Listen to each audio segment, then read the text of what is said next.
அனைவருக்கும் வணக்கம். எம்ஓடியின் 5வது ஃபேஸ்புக் நேரலை நிகழ்ச்சி தொடரிலே சந்திப்பதில் மிக்க மகிழ்ச்சி அடைகிறோம். உங்களுக்கு தெரியும், ஒரு வெற்றிகரமான பால் பண்ணையில் இருக்க வேண்டிய அம்சங்கள் பற்றி முன்னைய கலந்துரையாடல்களிலும் உங்களுடன் கலந்துரையாடப்பட்டுள்ளது.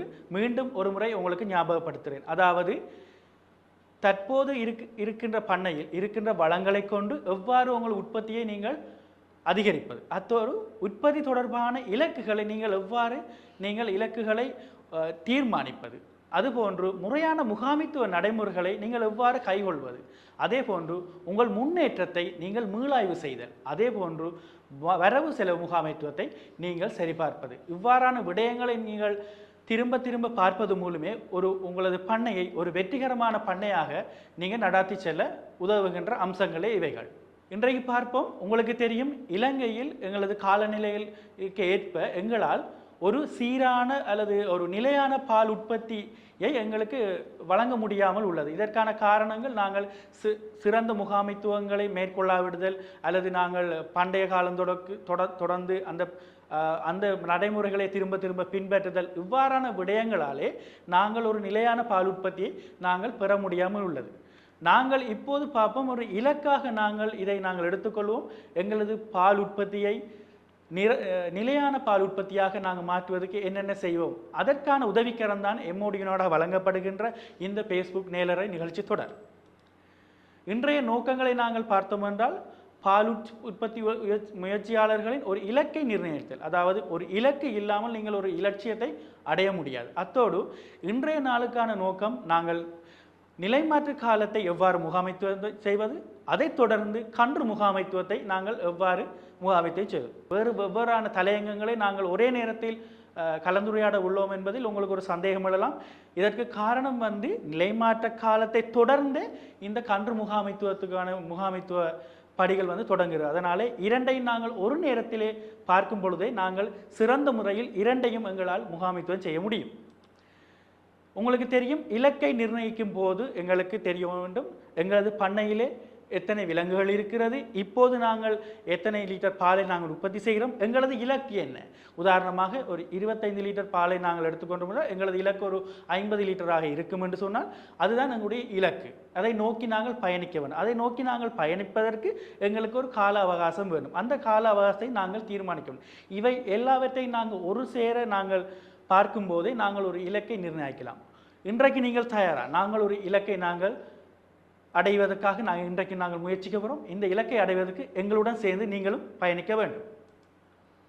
இன்றைக்கு பார்ப்போம், பால் கறவை காலம். அது என்ன பால் கறவை காலம் என்றால், ஒரு பசுவானது கன்று ஈன்று மீண்டும் அடுத்த கன்று ஈண்டும் வரையான காலம். இதற்கு நீங்கள் ஒரு முகாமைத்துவ பயிற்சியை நீங்கள் கட்டாயம் செய்ய வேண்டும். அது என்னவென்றால், கன்று ஈன்று சரியாக 3 மாதங்களுக்குள் நீங்கள் செயற்கைமுறை சினைப்படுத்தலை நீங்கள் மேற்கொள்ள வேண்டும். அவ்வாறு கொண்டால்தான் நீங்கள் சரியாக அதைத் தொடர்ந்து ஒரு 7 மாதங்களுக்கு நீங்கள் பாலை நீங்கள் பெற்றுக்கொள்ள முடியும். அப்போது மொத்தமாக பால் உற்பத்தி காலம் பார்த்தீர்கள் என்றால் 10 மாதம். அடுத்தது நாங்கள் கன்று போடுவதற்காக நாங்கள் பசுவினை பால் நிறுத்துவோம். அதுக்கு 2 மாத காலம்.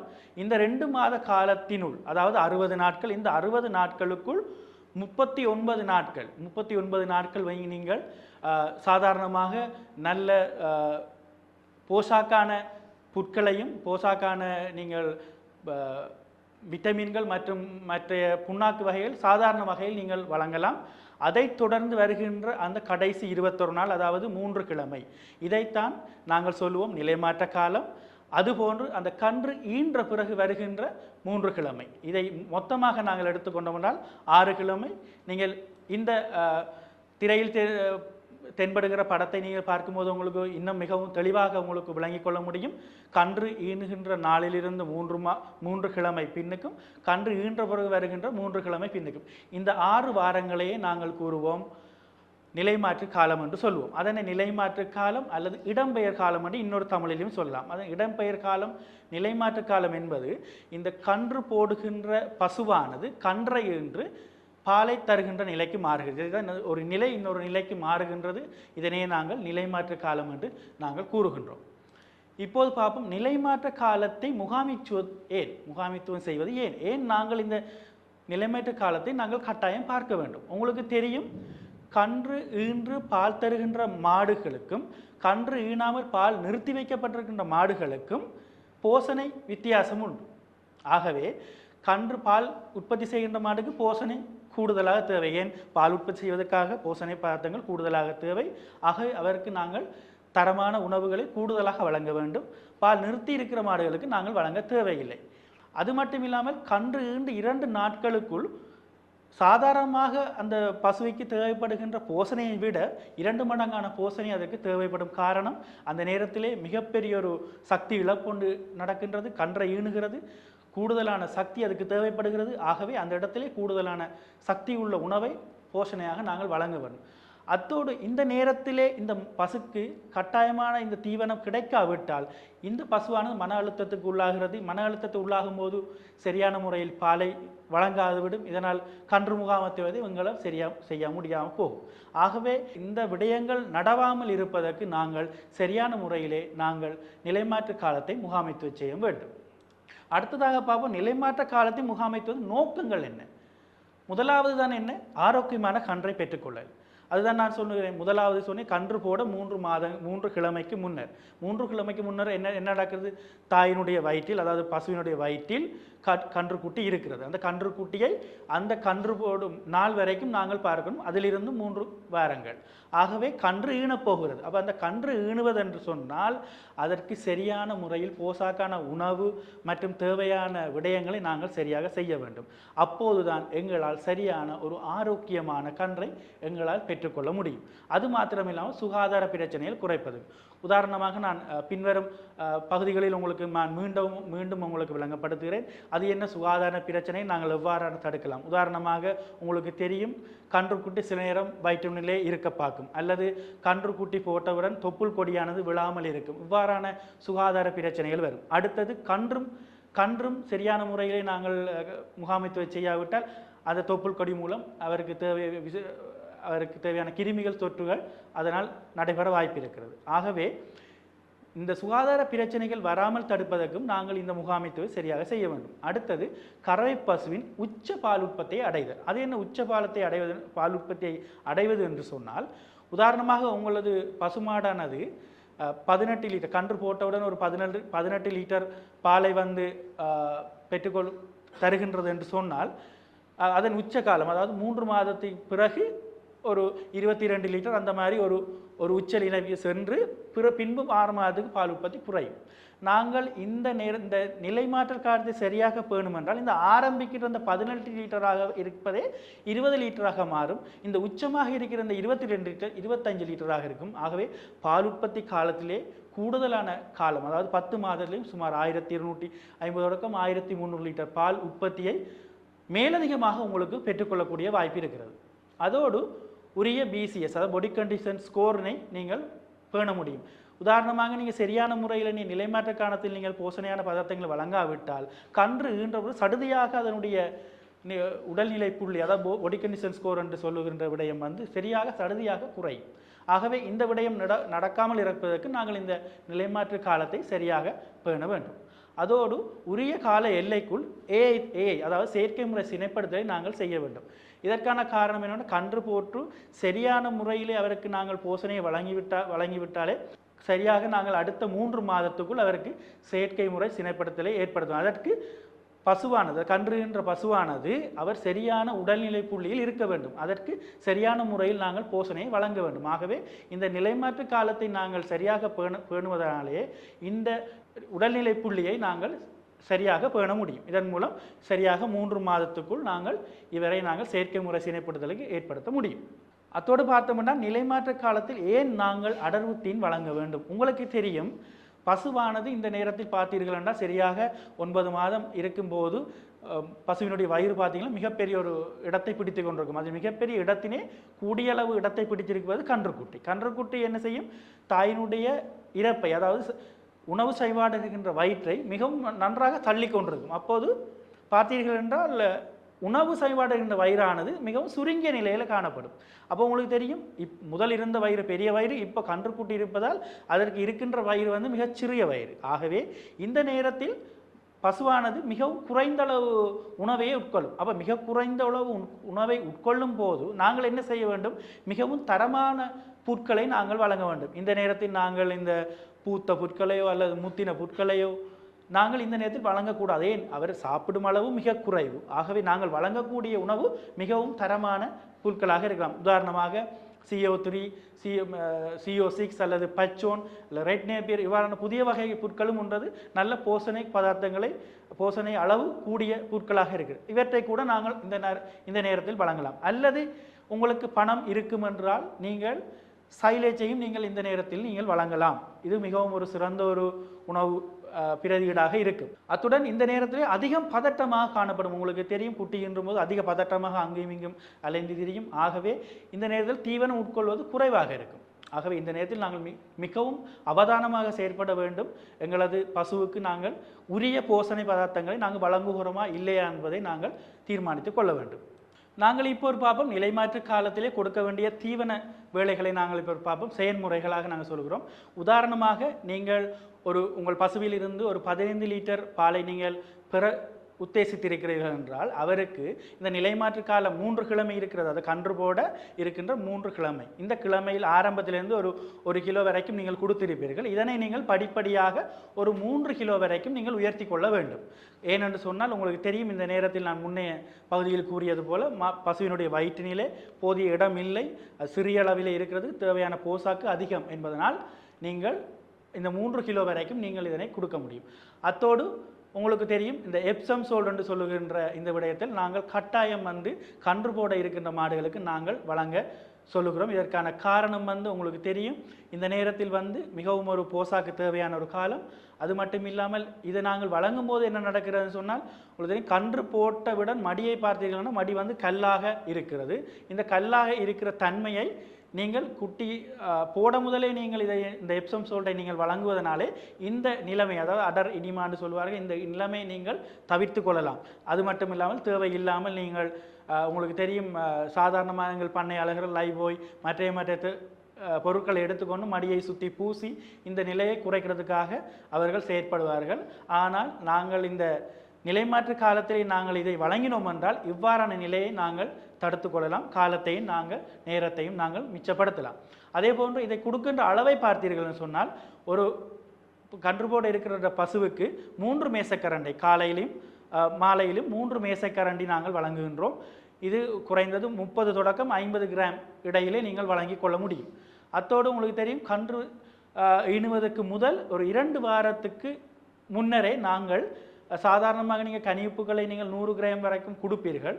ஆனால் இந்த நேரத்தில் நாங்கள் ஒரு படிப்படியாக அவரை குறைத்து ஒரு 45 கிராம் அளவிலே நாங்கள் குறைத்து கொள்ள வேண்டும். அதற்கான காரணம் என்னவென்று சொன்னால், பசுவானது எப்போதும் அந்த நேரத்தில் வெளியிலிருந்தே அவருக்கு வழங்கப்பட்டு கொண்டே இருக்கிறது. அப்போது கன்று ஈன்ற பிறகு பெரிய அளவிலான ஒரு கனிப்பொருள் இழப்பு ஏற்படுகிறது. பால் உற்பத்தி செய்யப்பட வேண்டும். அதுக்கு நிறைய கனிப்பொருட்கள் தேவைப்படுது. ஆகவே நிறைய கனிப்பொருட்கள் அதற்கு தேவை. அப்போது அவர் தனது உடம்பிலிருந்து அந்த கனிப்பொருட்களை உற்பத்தி செய்யும் ஆற்றலை கொண்டிருக்க வேண்டும். ஆனால் நாங்கள் இதற்கு தொடர்ந்து நாங்கள் கனிப்பை நாங்கள் வெளியிலிருந்து கொடுக்கும்போது பசுவானது இந்த உடம்பிலிருந்து உற்பத்தி செய்கின்ற ஆற்றலை இழக்கும். ஆகவே எங்களுக்கு என்ன நடக்கும் என்பது சடுதியாக இந்த கனிப்புகள் நாங்கள் குறைக்காமல் இருந்தால் வெளியிலிருந்து கொடுக்கும்போது பசு தனது உடம்பிலிருந்து வழங்காமல் இருக்கும்போது இவருக்கு கனிப்புகளில் ஒரு பற்றாக்குறை ஏற்படும் பொழுது இவர் கன்று போட்ட உடனே எழும்பிக் கொள்ள மாட்டார், அல்லது இந்த ஜன்னி என்று சொல்லுவோம் அல்லது பால் காய்ச்சல் போன்ற நிலைமைகளுக்கு இந்த பசுவானது தள்ளப்படுகிறது. ஆகவே இதனை நாங்கள் குறைப்பதற்கும் இந்த கனிப்பு நாங்கள் குறைக்கிறோம். அது மட்டும் இல்லாது இந்த முன்னர் கூறிய இந்த எப்சம் சோல்ட்டானது இந்த பால் காய்ச்சல் போன்ற வியாதிகள் மாட்டுக்கு வராமல் தடுக்கிறது முக்கிய பங்காற்றுகிறது. இதற்கு மேலதிகமாக நாங்கள் நிலைமாற்ற காலத்தில் முகாமைத்துவது நாங்கள் என்னென்ன செய்ய வேண்டும் என்று பார்த்தோம்னு சொன்னால் உங்களுக்கு தெரியும், இந்த பசுவானதே எங்களுக்கு அடுத்த தலைமுறையை தரக்கூடிய ஒரு ஆள், அதாவது குற்றி இனக்குறி என்ற அவர். ஆகவே இவர் இந்த நேரத்தில் மிகவும் பதட்டமாக இருப்பார். அப்போ இவர் நாங்கள் என்ன செய்யும், ஒரு தனியான இடத்தை நாங்கள் வைத்து கொண்டிருக்க வேண்டும். அந்த இடம் மிகவும் ஒரு சுத்தமான இடமாக இருக்க வேண்டும். தேவையான காற்றோட்டம் அவர் கிடைக்கிறதா என்று நாங்கள் பார்க்க வேண்டும். அத்தோடு அவர் அந்த நேரத்திலே ஒரு பதட்டமாக இருப்பார். அங்குமிங்குமாக பசுவானது அலையும். ஆகவே அந்த இடத்துக்கு போதிய இடவசதி இருக்கிறது என்றால் பார்க்க வேண்டும். ஆகவே அடுத்தது ஈரலிப்பான தரை இல்லாமல் எப்போதும் ஒரு காய்ந்த தரையை அதற்கு பேண வேண்டும். அதற்கு நாங்கள் மரத்தூசுகள் அல்லது காய்ந்த புற்களை நாங்கள் போட்டு அந்த படுக்கையை நாங்கள் சரியான முறையில் நாங்கள் பாதுகாக்க வேண்டும். அதே போன்று இந்த நேரத்தில் அடிக்கடி நாங்கள் எங்கள் பசுவை நாங்கள் பார்க்க வேண்டும். ஏனென்று சொன்னால் கன்று ஈணுவதற்கு மிக அருகாமையில் இருக்குது. ஆகவே என்னென்ன நடக்கும் என்று எங்களுக்கும் தெரியாது. அதனால் கன்று சில நேரம் பிழையான முறையில் வெளியில் வர பார்க்கும், அத்தோடு மாடு சில நேரம் உணவு அருந்தாமல் இருக்க பார்க்கும். ஆகவே இந்த நேரத்தில் மிகவும் ஒரு அவதானமாக நாங்கள் எங்களது பசுவினை நாங்கள் பார்த்து கொள்ள வேண்டும். அடுத்தது பார்ப்போம், நிலைமாற்ற காலத்து முகாமத்தை சரியான முறையில் நீங்கள் செய்யாவிட்டால். இந்த நிலைமாற்ற காலத்தை நீங்கள் செய்யாவிட்டால் என்ன நடக்கப் போகிறது? நிலைமாற்ற காலத்திலே நாங்கள் என்னென்ன செய்ய வேண்டும்? சரியான முறையிலே அவருக்கு தேவையான செருவி தீவனம் தேவையான உணவுகளை நாங்கள் வழங்க வேண்டும். இந்த நேரத்தில் நாங்கள் சரியான முறையில் நாங்கள் வழங்காவிட்டால் உங்களுக்கு தெரியும், இந்த நேரத்தில் பசுவினுடைய வயிறு வந்து மிகச் சிறிய அளவிலே இருக்கிறது. ஆகவே இந்த நேரத்தில் இவர் உணவை அருந்தாமல் இருக்கும்போது அல்லது போசையான உணவு வந்து இவர் கிடைக்க பெறாமல் இருக்கும்போது இங்கு சுரக்கப்படுகின்ற அமிலத்தன்மை கூடும்போது இவருக்கு அசிடோசிஸ் போன்ற நோய்கள் வந்து வர வாய்ப்பு இருக்குது. அதோடு இவர் இந்த போஷணை பதார்த்தங்கள் உள்ள உணவை நீங்கள் வழங்காமல் இருக்கும்போது இவர் தீவனத்தை உட்கொள்ளும் அளவும் வந்து குறைகிறது. இப்போ தீவனத்தையும் உட்கொள்ளவில்லை, சரியான போஷணையான பதார்த்தமும் அவர் கிடைக்கவில்லை என்றால் என்ன நடக்கிறது? கன்று ஈன்ற பிறகு சடுதியாக அவருடைய உடல்நிலையானது குறைகின்றது. அதாவது பாடி கண்டிஷன் வந்து சரியாக குறைகின்றது. இதற்கு பிறகு என்ன நடக்கும்? சரியான முறையில் இவர் உடல்நிலை புள்ளியை குறைத்து கொண்டால் இதனை நாங்கள் அதிகரிக்க நாங்கள் கூடுதலான போசாக்கான உணவை வழங்க வேண்டும். அடுத்தது சரியான முறையில் இவர் வந்து பாலினை தரமாட்டார். அடுத்தது பால் கறவை காலம், அதாவது பால் கன்று கூட்டி போட்டு 10 மாதங்களுக்கு நான் பால் எடுக்கக்கூடிய நினைத்திருப்பேன், ஆனால் என்னால் அந்த அளவுக்கு பாலை பெற்றுக்கொள்ள முடியாமல் இருக்கும். காரணம், நாங்கள் நிலைமாற்று காலத்தை சரியாக செய்யாமல் இருப்பதனால். ஆகவே உங்களுக்கு தெரியும், இந்த நிலைமாற்று காலம் என்பது மிகவும் ஒரு முக்கியமான ஒரு காலம். இந்த காலத்திலே மிகவும் அவதானமாகவும் கவனமாகவும் எங்களுடைய பசுவினை நாங்கள் அவதானித்து அதற்கு தேவையான விடயங்கள் செய்வது மிகவும் சிறந்த விடயமாகும். இப்போது நாங்கள் பார்ப்போம், எதிர்காலத்தில் ஒரு தரமான பால் உற்பத்தியை பொருட்டு கன்றுகளை பராமரிப்பது எப்படி. இப்போ பார்த்தீர்கள்னு சொன்னால் உங்களுக்கு தெரியும், அது என்ன எதிர்காலத்தில் தரமான பால் உற்பத்தியை பொருட்டு கன்றுகளை நாங்கள் பராமரி, அதாவது கன்று தான் எங்களது எதிர்காலத்தான சொத்து. அதாவது கன்றை நாங்கள் சரியான முறையிலே நாங்கள் முகாமைத்துவம் செய்தால்தான் அவர் சரியான முறையிலே அவர் வளர்ந்து சரியான நேரத்தில் அவருக்கு நாங்கள் செயற்கை முறை சினைப்படுத்தல் ஏற்படுத்தி சரியான நேரத்தில் அவர் பால் மாடாக மாற்ற முடியும். அவர் தான் எங்களுடைய சொத்து, அடுத்த வருங்கால சந்ததி அதுதான். ஆகவே இந்த கன்று முகாமைத்துவத்தை நாங்கள் மிகச்சரியாக நாங்கள் செய்ய வேண்டும். உங்களுக்கு தெரியும், இந்த கன்று முகாமைத்துவத்தில் நிறைய பிரச்சனைகள் இருக்கிறது. ஆகவே இந்த பிரச்சனைகளை நாங்கள் இப்போ கலந்துரையாடுவோம். எவ்வாறு இந்த பிரச்சனைகள் எங்களது கன்று முகாமைத்துவத்திலே பாதிப்பை ஏற்படுகிறது, நாங்கள் சரியான முறையில் இந்த கன்று முகாமைத்தை செய்யும் போது எவ்வாறான பலன்களை எங்களால் பெற்றுக்கொள்ள முடியும் என்பதை நாங்கள் பார்ப்போம். உங்களுக்கு தெரியும், இந்த ஆரோக்கியமான ஒரு கன்று முகாமைத்துவத்தை செய்வதை நாங்கள் ஒரு 10 விடயங்கள் மூலம் நாங்கள் உங்களுக்கு தெளிவுபடுத்த இருக்கிறோம். இதில் முதலாவது விஷயத்தை பார்த்தீங்கன்னா, நிலைமாற்று காலத்தில் பசுவை நன்கு பராமரித்தல். உங்களுக்கு இவ்வளவு இதற்கு முன்னர் நான் இருந்து கதைத்து கொண்ட விடயம் என்னவென்றால், இந்த நிலைமாற்று காலத்தில் நாங்கள் எவ்வாறு முகாமைத்துவை செய்வது. இந்த நிலைமாற்று அடுத்தது பாருங்கள், பிறந்த உடனே 6 மணித்தியாலத்தில் கன்றினை தாயிலிருந்து அகற்றுதல். அதாவது பிறந்த உடனே நாங்கள் 6 மணித்தியாலத்தில் குட்டியை நாங்கள் அகற்றி வேறொரு இடத்தில் நாங்கள் வைப்போம். இதற்கான காரணத்தை பார்த்தீர்கள் சொன்னால், உங்களுக்கு தெரியும், எந்த ஒரு விலங்கினத்தை நாங்கள் எடுத்துக்கொண்டோம் என்றாலும் தாய்க்கும் பிள்ளைக்குமான பிணைப்பு என்பது ஒருத்தராலும் அதை நாங்கள் தகர்க்க முடியாது. ஆனால் நாங்கள் இங்கே என்ன செய்கிறோம் என்றால், செயற்கை முறையில் இந்த தாய்க்கும் பிள்ளைக்குமான கன்றுக்குமான இணைப்பை வந்து நாங்கள் குறைக்கிறோம்.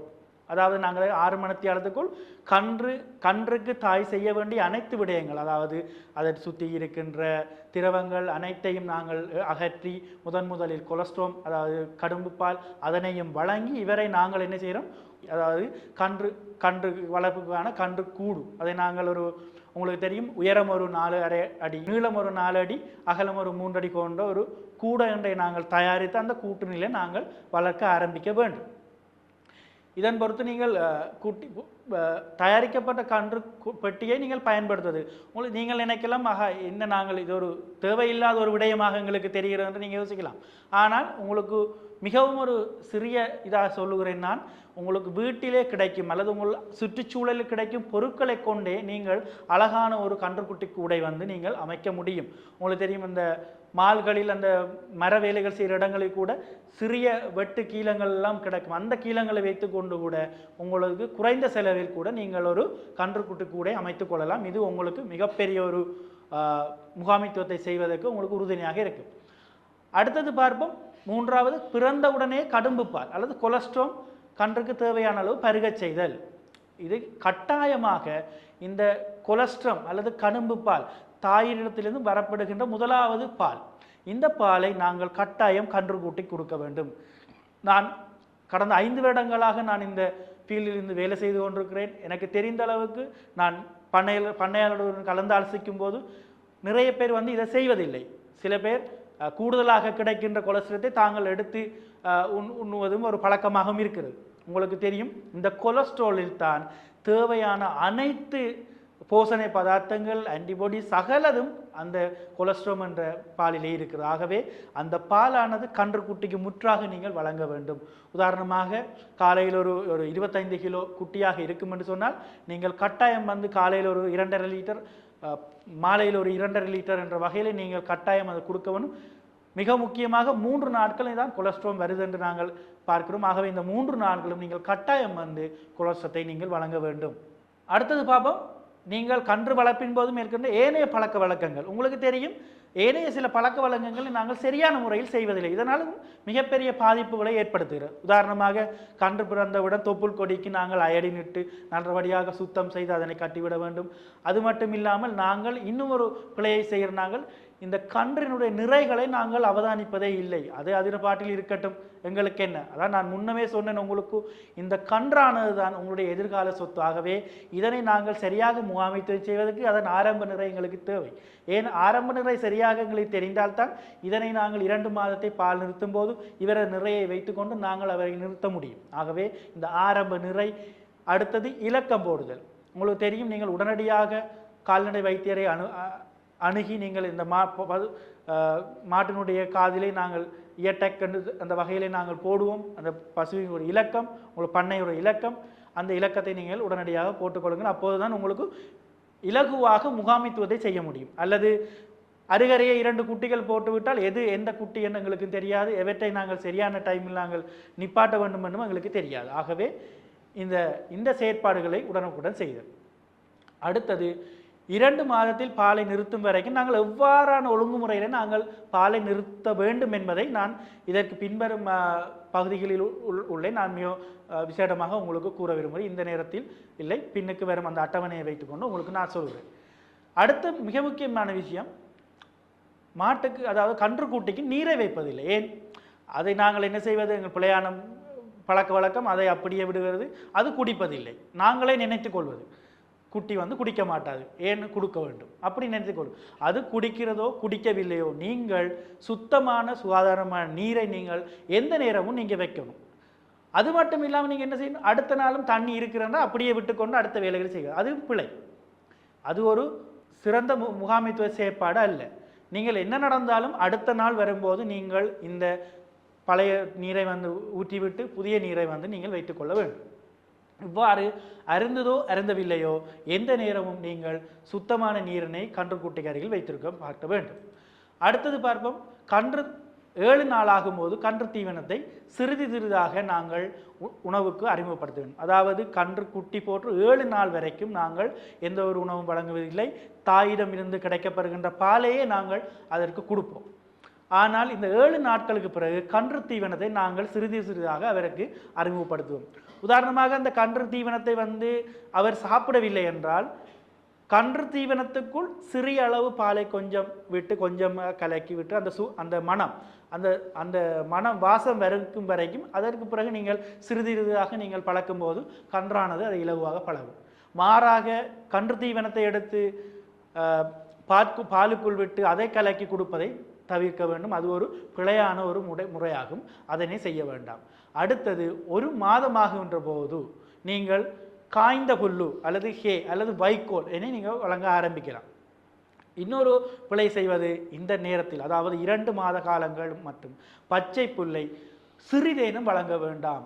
சில பேர் செய்த பிழையான விலைகள் என்னவென்றால் படுக்கைக்கு சில பச்சை புல்களை போட்டு விடுகிறது. அப்போ படுக்கைக்கு போட்டால் அந்த கன்றுக்குட்டி சாப்பிடாதா? இல்லை, அது சாப்பிடும். அதற்கு தெரியுமா நீங்கள் படுக்கைக்கு போட்டிருக்கிறீர்களா அது உணவுக்கு போட்டிருக்கிறீர்கள் அதற்கு தெரியாது. ஆகவே அதுக்கு பச்சை புல் இருக்கும்போது அவர் சிறிதாக சாப்பிட எத்தனிப்பேர். இந்த நேரத்தில் நான் உங்களுக்கு குறிப்பிட விரும்புகிறேன், உங்களுக்கு தெரியும் முன்னைய கருத்தரங்குகளில் உங்களுக்கு நேரலைகளினூடாக உங்களுக்கு விளங்கப்படுத்தி இருப்பார்கள். அதாவது பசுவினுடைய பிறந்த உடனே அதாவது புல்லை சமிபாடு செய்யும் வயிறானது மிகச் சிறிய அளவிலே இருக்கும். அது வந்து நுண்ணங்கிகள் வளரக்கூடிய வளர்ந்து நுண்ணங்கி சமிபாடு நடைபெறுகின்ற இடம். ஆகவே அந்த வயிறானது வளர்ந்து பெரிய அளவுக்கு வரும் வரைக்கும் அவருக்கு 2 மாத காலங்கள் தேவைப்படும். அப்போது அது வரைக்கும் நாங்கள் என்ன செய்ய வேண்டும், காய்ந்த புல்லை வழங்கலாம். அல்லது நீங்கள் உங்களுக்கு வைக்கோல் அதுகள் கிடைக்க விட நல்ல தரமான புற்களை, காய்ந்த புல் இல்லாமல் தரமான பொருட்கள் நிழலில் வாட வைத்து நன்றாக வாட வைத்து நீரிழப்பை நல்லா ஏற்பாடு செய்துவிட்டு நீங்கள் அதனை நீங்கள் சிறிது சிறிதாக சின்ன துண்டுங்களாக வெட்டி நீங்கள் வழங்க ஆரம்பிக்கலாம். ஆகவே பச்சை புல்லை வந்து 2 மாதங்கள் வரைக்கும் சிறிதளவும் கொடுக்க வேண்டாம். அடுத்தது பார்ப்போம். உங்களுக்கு தெரியும் நிறைய பண்ணையாளர்கள் இருக்கின்ற சந்தேகம் தான் நாங்கள் எவ்வாறு நிப்பாட்டுவது. உங்களுக்கு தெரியும் நீங்கள் காலையிலே வழங்கி கொண்டு வர 1 மாதம் வரைக்கும் நீங்கள் எந்த ஒரு மாற்றமும் இல்லாமல் நீங்கள் பாலை நீங்கள் வழங்கலாம் கன்றுக்குட்டிக்கு. அதன் பிறகு படிப்படியாக நீங்கள் குறைத்து கொண்டு வர வேண்டும். ஒரு தடவையில் நீங்கள் திடீரென்றா போல் நீங்கள் குறைக்கும் போது கன்றுக்குட்டியானது அதற்கு இலகுவாக ஏற்றுக்கொள்ள முடியாது. ஏன் சடுதியாக நாங்கள் எதை செய்தாலும் விலங்கு தான், விலங்கு வந்து சடுதியாக எதை செய்யும் போது நாங்கள் பெரிய விலங்காக இருந்தாலும் சரி சிறிய விலங்காக இருந்தாலும் சடுதியாக செய்யும் போது அதனால் மன அழுத்தங்கள் ஏற்படக்கூடிய வாய்ப்புகள் இருக்கிறது. ஆகவே படிப்படியாக அதை குறைத்து 1 மாதத்துக்கு பிறகு படிப்படியாக 1 மாதம் கன்று தீவனத்தை அதிகரித்து கொண்டு செல்லுங்கள். இவ்வாறு செல்லும் போது நீங்கள் 60 தொடக்கம் 65 நாட்கள் போகும்போது உங்களது கன்று தீவனத்தை உங்களது கன்றானது சுமார் 1 கிலோ தொடக்கம் 1.5 கிலோ வரைக்கும் உண்ணும் என்று சொன்னால் நீங்கள் செய்து வந்த முகாமைத்துவம் வந்து சரியானது. ஆகவே இந்த இடத்தில் நீங்கள் நினைத்து கொள்ளலாம், நீங்கள் இவ்வளவு காலமும் அந்த கன்று முகாமைத்துவம் செய்தது மிகவும் சரியானது என்று நினைத்து கொள்ளலாம்.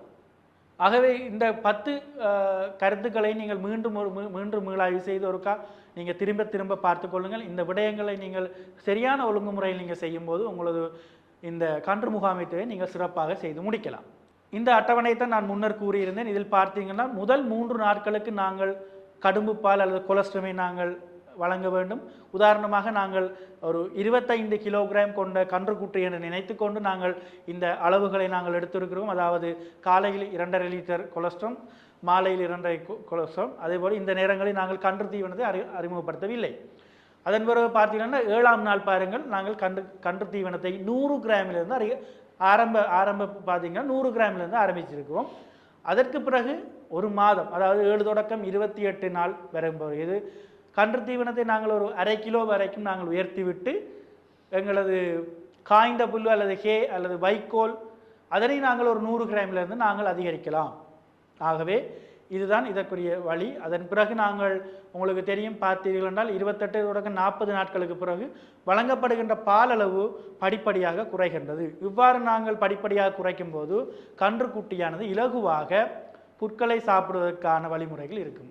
ஆகவே நீங்கள் 2 மாதங்களுக்கு பிறகு நீங்கள் TMR வகையிலே நீங்கள் அந்த உணவை வழங்கலாம். அதாவது புற்களை பச்சை புல்லை சிறு துண்டுகளாக வெட்டி உங்களது கன்றுக்குட்டி தீவனம் அல்லது உங்களது தீவனங்களது கலந்து நீங்கள் ஒரு தடவிலே அவருக்கு வழங்கி அதை நீங்கள் பழக்கலாம். ஆகவே குட்டியிலிருந்து நாங்கள் பழக்குவது எங்களுக்கு இலகு. பெரிய மாடாக இருந்தால் எங்களால் பழக்குவது கடினம். ஆகவே அதனை சிறந்த முறையில் நாங்கள் செய்ய வேண்டும் என்றால் ஆரம்பத்திலிருந்தே நாங்கள் செய்து கொள்ள வேண்டும். அடுத்ததாக பார்ப்போம், கன்று வளர்ப்பின் போது நீங்கள் செய்வது சரியா என்று பார்ப்போம். முதலாவது பாருங்கள், கன்று பிறந்ததும் நாங்கள் தாய்ப்பசுவோடு வைத்துக் கொண்டிருக்கிறோம். இது சரியா இல்லை. ஏன் தாய்ப்பசுவோடு நாங்கள் வைத்திருக்கும் போது நான் உங்களுக்கு ஏற்கனவே சொன்னேன், தாயும் கன்றும் எப்போதும் இணை பிரியாமல் அந்த ஒரு பிணைப்பை வந்து ஏற்படுத்தி கொண்டார்கள் என்றால் எங்களால் சரியான முறையில் எங்களை கன்றை நாங்கள் பிரிக்க முடியாது. அவ்வாறு பிரிக்கும் போது உங்களுக்கும் இது ஒரு அனுபவமாக இருக்கும். மாடு வந்து என்ன செய்யும், பாலை ஒழிக்க பார்க்கும். தனது குட்டி வரும் என்று அது என்ன செய்யும், அந்த பாலை ஒழித்து வைத்திருக்கும். இந்த ஒழித்து வைத்திருக்கிறது உங்களுக்கு தெரியாமல் இருக்கும்போது நீங்கள் என்ன செய்வார், தேவையான பாலை எடுத்துவிட்டு நீங்கள் வந்த பிறகு அது பாலை ஒழித்து வைத்திருக்கும், தனது குட்டி வரும், அதற்கு கொடுக்க வேண்டும் என்று.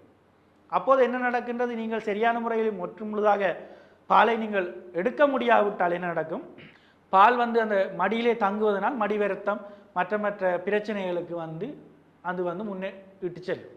ஆகவே அடுத்த பிரச்சனை உங்களுக்கு தெரியும், தனியே நீங்கள் வந்து குட்டியை வந்து நீங்கள் பிரித்து வைக்கலாட்டி உங்களுக்கு எப்படி தெரியும் கன்றுக்குட்டிக்கு வந்து சரியான அளவில் நீங்கள் வந்து கொடுக்குறீங்களா இல்லையான்னு கன்றுக்குட்டிகிட்ட போய் மடியில் வந்து பாலை குடிச்சிட்டு அவர் வாரு.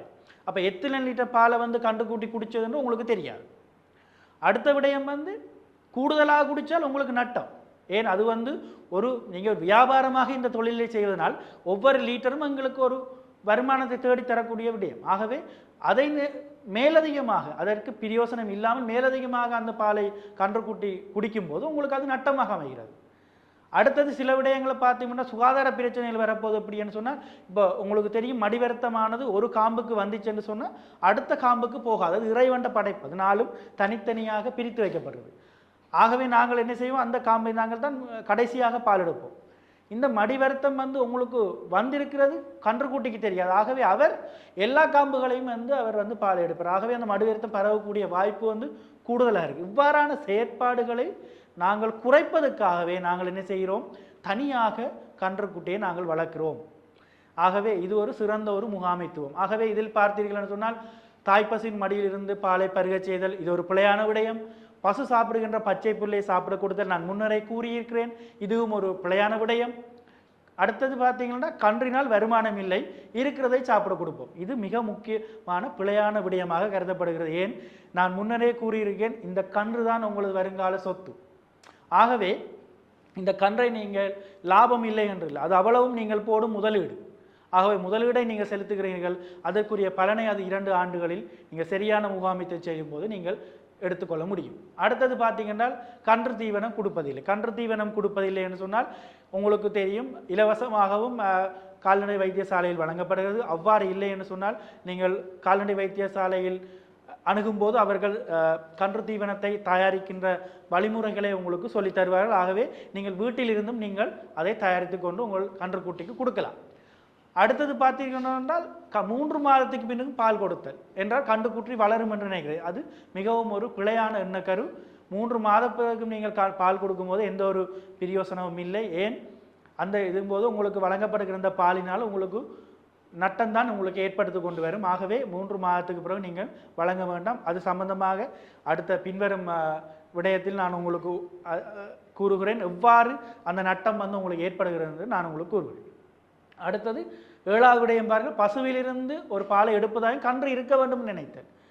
அது முற்றுமுழுதான இப்போ உங்களுக்கு தெரியும் இந்த இலங்கையை பொறுத்தவரைக்கும் மிகப்பெரிய பண்ணைகளை பார்த்தீர்கள் சொன்னால் இந்த அம்பைவேல பண்ணை, அதே போல லொனாக் என்ற பண்ணை, NLDB பண்ணை, அது பெரிய பெரிய பண்ணைகளில் நீங்கள் சென்று பார்த்தீர்கள் என்றால் கண்டுபிடிந்து உடனடியாக வேறொரு தனி இடத்திலே கொண்டு வளர்ப்பார்கள்.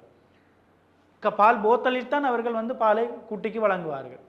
ஆனால் அங்கு பாருங்கள் உற்பத்தி திறன் கூடுதலாக இருக்கிறது, எல்லாமே அதிகமாக இருக்கிறது. அப்போ நீங்கள் நிலைப்பது மிகவும் ஒரு பிழையான விடயம். கன்று இருந்தால் தான் தரும். உங்களுக்கு தெரியும் பாலை தருவதற்கு கன்று இருக்கும் என்ற அவசியம் இல்லை. பசுவானது நிறைய விடயங்களை வைத்துக்கொண்டு பால் தரும். உதாரணமாக வாளியை எடுத்து வரும்போது அந்த சத்தத்துக்கே பால் தரும். பால் எடுக்கின்ற மெஷினை நாங்கள் இயக்கும்போது அந்த சத்தத்துக்கே பால் தர வலிக்கிறோம். ஆகவே இவ்வாறான விடயங்களை பசுவானது தனது மூளையிலே பதிவு செய்து அந்த ஏற்ற போல் அது வந்து என்ன செய்யும், பாலை விடும். சிலாக்கள் தண்ணியை பால் எடுக்கும் மடியிலே செலுத்து துரைக்கும் போதும் அதை சுத்தப்படுத்தும் போதே பால் வர வலிக்கிடும். ஆகவே கன்று தான் கட்டாயம் இருக்கும் என்று நினைப்பது மிகவும் ஒரு பிழையான விடயம். அடுத்தது நேரத்துக்கு பூச்சி மருந்து கொடுப்பதில்லை. ஏனென்று சொன்னால் சரியான முகாமித்தை நீங்கள் செய்தீர்கள் என்றால் இந்த பூச்சி மருந்து கொடுப்பதை நீங்கள் உடனடியாக கால்நடை வைத்தியசாலை நீங்கள் அணுகும்போது அவர்கள் உங்களுக்கு இதற்குரிய விடயங்களை அவர் சொல்வார். அடுத்தது கன்றின் வளர்ச்சி அறிக்கை நிறை பார்ப்பது இல்லை. அதனால் சரியான முறையில் நீங்கள் கன்றை வளர்த்தால் நீங்கள் 2 மாதத்தில் நீங்கள் பால் நிறுத்தி அவருக்கு நீங்கள் பச்சை புல்லை வழங்கி நீங்கள் அடுத்த கட்டத்துக்கு கொண்டு செல்லலாம். நீங்கள் இதை நீங்கள் பார்ப்பதற்கு எந்த ஒரு அறிக்கையும் இல்லை, எந்த ஒரு பதிவுகளும் இல்லை. அப்போ எந்த ஒரு பதிவுகளும் இல்லாட்டி நாங்கள் எவ்வாறு நாங்கள் அந்த முகாமைத்துவத்தை செய்கிறது? மீண்டும் நான் இந்த இடத்தில் உங்களுக்கு ஞாபகப்படுத்த விரும்புகிறேன், நீங்கள் ஒரு முயற்சியாளராக இருக்க வேண்டும். நீங்கள் ஒரு முயற்சியாளராக இருப்பவர்கள் இவ்வாறான விடயங்களைத்தான் வைத்திருப்பார்கள். ஆகவே நீங்கள் இவ்வாறான விடயங்களை எப்போதும் நீங்கள் பதிவு செய்ய வேண்டும். ஊசி போடுகின்ற திகதி, அது செயற்கை முறை செய்யப்படுகின்ற திகதி, அடுத்தது கன்று போடுகின்ற திகதி, இவ்வாறான விடயங்கள் எல்லாம் உங்களுக்கு இந்த முகாமைத்துவத்தை நீங்கள் சரியாக செய்வதற்கு உதவி செய்கின்ற செயற்பாடுகள். அடுத்தது 2 வருடத்துக்குள் உரிய நிறைய பெற்றுக்கொண்டு கற்பந்தரிக்கை செய்வது இல்லை. சரியான முறையில் கன்றை நாங்கள் சரியான முறையில் பார்த்தோம் என்றால் 15 மாதங்கள் 15 மாதம் ஆகும்போது அவருக்கு செயற்கை முறை சினைப்படுத்தலை ஏற்படுத்தலாம். அப்போது 2 வருடங்கள் ஆகும்போது 24 மாதங்கள் ஆகும்போது நீங்கள் குட்டி ஒன்றை பெறலாம். பாருங்கள், சரியான முறையில் செய்வதனால் நீங்கள் 2 வருடங்களில் ஒரு குட்டி அதிலிருந்து ஒரு 15 லிட்டரோ அல்லது 20 லிட்டர் பாலை நீங்கள் பெற்றுக்கொள்ளலாம். அவ்வாறு இல்லாமல் நீங்கள் பிழையான முறையில் செய்யும்போது சில பண்ணையாளர்கள் 2 வருடங்களுக்கு பின்னர் தான் அவர்கள் செயற்கை முறை சினைப்படுத்தலை ஏற்படுது. அப்பொழுது 3 வருடத்துக்கு பிறகுதான் அவருக்கு குட்டி ஒன்று பெறப்படுகிறது. அப்போ பாருங்கள், 1 வருடம் அவருக்கு பால் இல்லாத ஒரு நட்டம் ஏற்படும். சரியான செய்தவருக்கும் பிழையாக செய்தவருக்கும் ஒப்பிட்டு பார்த்தீர்கள்னா 1 வருட காலத்துக்கு அவருக்கு இழப்பு ஏற்பட்டிருக்கிறது. ஆகவே சரியான முறையில் இந்த முகாமைத்துவத்தை நாங்கள் செய்ய வேண்டும். அடுத்தது, கன்று அதுவாக வளரும் என்று நினைக்கக்கூடாது. நாங்கள் கன்றை வேறாக வைத்து ஒவ்வொரு நாள்களும் எவ்வாறு சாப்பிடுகிறது, சரியான முறையில் சாப்பிடுகிறதா, அவருக்கு தேவையான சாப்பாடு படிப்படியாக அவருக்கு அதிகரித்து கொண்டு அவரின் வளர்ச்சியை நாங்கள் பார்த்து கொள்ள வேண்டும். ஆகவே இவ்வாறான பிழையான விடயங்களை நீங்கள் தவிர்த்து சரியான விடயங்களை நீங்கள் செய்ய வேண்டும். அடுத்தது பார்ப்போம், கன்றினை வேறாக வளர்க்க சொன்னால் நீங்கள் நினைப்பது என்ன? ஐயோ, எங்களால் முடியாது, தாய்ப்பசுவை விட்டு நாங்கள் பிரித்தால் இது ஒரு பாவம், இது ஒரு பாவமான செயல். இவ்வாறு நினைத்து கொண்டு என்ன செய்வது? கன்றுக்கு பக்கத்திலேயே வந்து நாங்கள் வைத்துக்கொள்வது. இப்போ இதனால் ஏற்படும் பிழைகளை நாங்கள் முன்னர் கதைத்திருக்கோம். அடுத்தது பார்ப்போம், பால் கொடுக்க ஒரு போத்தல் இல்லை. இப்போது உங்களுக்கு தெரியும், எம்ஓடி நிறுவனத்தினுடன் நாங்கள் நடைபெறுத்த நாங்கள் பயிற்சி நெறி கூடத்தில் நாங்கள் எல்லா தகவலும் வழங்கியிருக்கிறோம். இப்போது நீங்கள் தேவையான இடத்திலே நீங்கள் பால் போத்தலை கொள்வன செய்யலாம். பால் போத்தல் ஒரு பிளாஸ்டிக் போத்தல், அது உங்களுக்கு நீங்கள் வீட்டிலிருந்து கூட நீங்கள் அந்த பால் போத்தலை பெற்றுக்கொள்ள முடியும். ஆகவே இது ஒரு மிகப்பெரிய விடயம் என்று நினைத்து கொண்டு இதை செய்யாமல் இருக்க வேண்டாம். மிகவும் இலகுவான முறையிலே இதை நீங்கள் பெற்றுக்கொள்ள முடியும். அடுத்தது, எப்படி நாங்கள் 4 தொடக்கம் 5 லிட்டர் பாலை நாங்கள் எவ்வாறு கொடுப்பது? இப்போ போத்தல் எடுத்தீங்கன்னா அதில் சரியான முறையில் அளவு இடப்பட்டிருக்கு. ஆகவே 2 லிட்டர் சரியாக அளந்து அதை காலையிலையும் நீங்கள் மாலையிலையும் வழங்க முடியும். அப்போ சரியான முறையில் நீங்கள் சரியான அளவு பாலை வந்து உங்களுடைய கன்றுக்கு நீங்கள் வழங்க முடியும். அடுத்தது, கன்றுக்கு தீவனத்தை எவ்வாறு நாங்கள் எடுப்பது? முன்னர் கூறியது போல இதற்கான இலகுவாக கன்று தீவனத்தை செயற்படுத்தக்கூடிய முறைகள் இருக்கின்றது. இதனை நீங்கள் பெற்றுக்கொண்டு இதனை செய்ய முடியும். அத்தோடு கன்று வேறு விடுத்து நாங்கள் வைத்துக்கொள்ள இடம் இல்லை என்று சொல்வது. அதான் நான் முன்னரே சொன்னேன், வீட்டிலே கிடைக்கப்படுகின்ற பொருள், அயலில் கிடைக்கப்படுகின்ற பொருட்களை வைத்துக்கொண்டே சிறிய கூடொன்றை அமைத்து நாங்கள் செய்யலாம். அதற்கு பெரிய அளவு செலவும் ஆக போவதில்லை. ஆனால் அதை நாங்கள் செய்வதில்லை. அடுத்தது, முன்னர் முதல் நான் கன்றுக்குட்டியை நான் வேறு ஆக்கவில்லை, இதை எவ்வாறு நான் செய்வது அப்படி என்று நினைக்கக்கூடாது. ஏன்னு சொன்னால், பசுவுக்கு நீங்கள் எல்லாவற்றையும் நீங்கள் தான் பழக்கி இருக்கிறீர்கள், வேறு யாரும் வந்து உங்களுக்கு பழக்கி தரவில்லை. கன்றுக்குட்டிக்கு தீவனம் வழங்குவது, பால் கொடுக்கிறது, அதே போல் புல் வழங்குறது, புது வகையான, உதாரணமாக சொல்லும், புது வகையான ஒரு கன்றுக்குட்டி கட்டில் ஃபீட் ஒன்று வருகிறது, அதை பழக்குவது யார்? நீங்கள். ஆகவே இந்த விடயத்தை பழக்க முடியாது என்று சொல்வது மிகவும் தவறான ஒன்று. உங்களால் முடியும் இதனை செய்வது. அடுத்தது, போத்தலினால் பால் கொடுப்பது கடினம். இதற்கு இலகுவான வகையிலே இந்த கன்றுக்குட்டி பால் போத்தல் இருக்கிறது. இதனை நீங்கள் மிகவும் இலகுவான முறையிலே நீங்கள் கன்றுக்குட்டி கொடுக்கலாம். உங்களுக்கு தேவை என்று சொன்னால் நீங்கள் இதன் பிறகு இந்த முடிந்தவுடன் நீங்கள் இதை கேட்டுக்கொள்ளலாம். இதுக்கு எங்கு நீங்கள் எடுக்கலாம், எங்கு இலகுவாக பெற்றுக்கொள்ளலாம் என்பத தகவல் உங்களுக்கு நாங்கள் தருவோம்.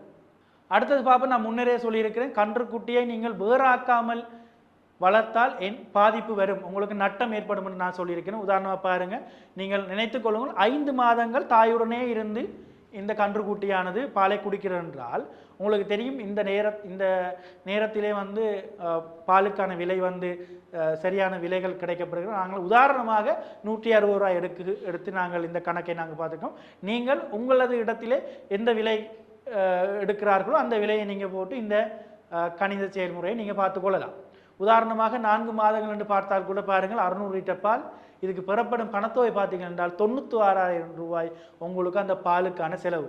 அதாவது நீங்கள் என்ன, நான் குட்டிக்குத்தானே கொடுக்குறேன், ஏன் செலவு என்று சொல்லுகிறீர்கள் என்றால் இதை நாங்கள் செலவாக பார்க்க வேண்டும். இந்த பாலை நாங்கள் விற்றால் எங்களுக்கு இந்த பணம் கிடைக்கும். ஆகவே நாங்கள் எப்போதும் ஒரு வியாபார நோக்கத்துடனே நாங்கள் இந்த பால் பண்ணை முகாமைத்துவத்தை நாங்கள் செய்ய வேண்டும்.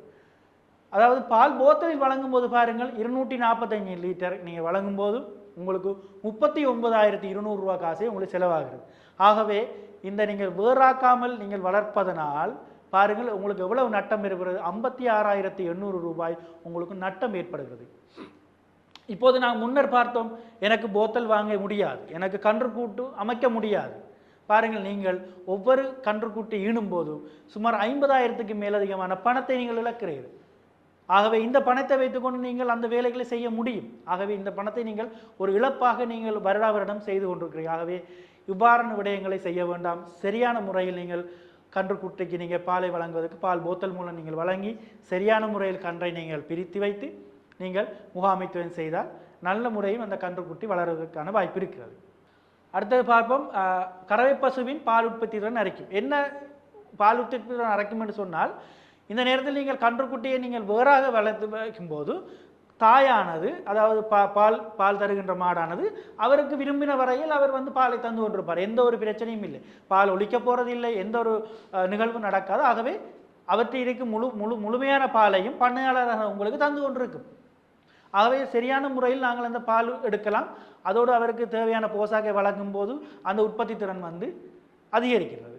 அதே போன்று நோய்க்கு வர்ற தன்மை குறையுமே. நாங்கள் சரியான முறையில் அதைத்தான் நான் முன்னரே சொன்ன இந்த மடி வருத்தம் போன்ற நோய்கள் நாங்கள் சேர்த்து வைக்கும்போது இந்த வருத்தங்கள் வர்றதுக்கான வாய்ப்புகள் கூட. அதுபோன்று பசு மீண்டும் செயற்கைக்கு அறிகுறலை காட்டு, அதாவது இரண்டும் இணைந்திருக்கும் போது இந்த செயற்கைக்கு வர அந்த அறிகுறலை காட்டுறது தாமதமாகும். ஆனால் பிரித்து தனியாக வளர்க்கும் போது தாய்ப்பசுவானது உடனடியாக அவர் செயற்கை முறை சினைப்படுதலுக்கான அறிகுறிகளை அவர் மிகவும் தெளிவாக காட்டுவார். ஆகவே எங்களால் சரியான முறையில் ஒரு 3 மாதத்துக்குள் அவருக்கு நாங்கள் செயற்கை முறை சினைப்படுத்தலை ஏற்படுத்தி அவரை அடுத்த 1 வருடத்துக்குள் அடுத்த கன்றை எங்களால் பெற்றுக்கொள்ளக்கூடியதாக இருக்கும். அடுத்ததாக பார்த்தோம் என்றால் ஆரோக்கியமான கன்றை பெற்றுக்கொள்கிறது. இதைத்தான் நான் முன்னரும் கூறியிருந்தேன், ஆரோக்கியமான கன்று உங்களுக்கு இதனால் பெற்றுக்கொள்ளக்கூடியதாக இருக்கும். அடுத்தது குறைந்த காலத்தில் ஆரோக்கியமான கறவை பசுவை பெற்றுக்கொள்ளக்கூடியதாக இருக்கும். இதில் நாங்களே அது என்ன குறைந்த காலத்தில் ஆரோக்கியமான பசு, அதுதான் சரியான முறையிலே நீங்கள் கன்றை முகாமைத்துவம் செய்தால் சரியாக 15 மாதத்தில் நீங்கள் செயற்கை முறை சினைப்படுத்தலாம். 2 வருடங்களில் அவர் ஒரு பால் தரும் மாடாக இருக்கிறது. ஆகவே குறைந்த வருடத்தில் ஒரு பால் மாட்டை நாங்கள் உருவாக்கி கொள்ளலாம். அதே போலதான் முன்னர் கூறியது போல தாயும் கன்றும் ஒன்று கொண்டிருக்கும் போது, அதாவது நீங்கள் சில நேரம் செய்வீர்கள், அந்த கன்றுக்குட்டியை விட்டுத்தான் பால் எடுப்பீர்கள். எடுத்து நீங்கள் இந்த வேலையை தொடர்ந்து செய்யும் போது அவருக்கு மன அழுத்தம் கூடுதேன், தனது பிள்ளை தனது பக்கத்தில் இல்லை என்ற மன அழுத்தம் கூட. அதே போல் பால் எடுக்கும்போது அவருக்கு என்னால் வழங்க முடியவில்லை என்ற மன அழுத்தம் கூட. அதுக்கப்புறம் நீங்கள் சில நேரம் ஒரு முகாமைத்துவத்துக்காக நீங்கள் அவரை ஒரு 6 மாதமோ அல்லது 4 மாதம் தனியே பிரிக்கும் போது இன்னும் கூடுதலான மன அழுத்தத்துக்கு உள்ளாகி பசுவானது என்ன செய்யும், பால் உற்பத்தியை குறைக்கிறதுக்கு பார்க்கும்.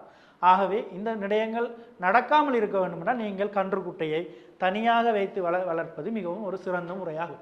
அடுத்தது பார்ப்போம், கன்றுக்கு பூச்சி மருந்து கொடுத்தல், அதோடு கண்ணுடைய கொம்பை நாங்கள் அகற்றுதல். இவ்வாறான விடயங்களை நீங்கள் உடனடியாக கண்டுபிறந்து உடனடியாக நீங்கள் கால்நடை வைத்தியரை நீங்கள் அணுகும்போது இதற்கான சரியான வழிமுறைகளை அவர்கள் உங்களுக்கு தெளிவுபடுத்துவார்.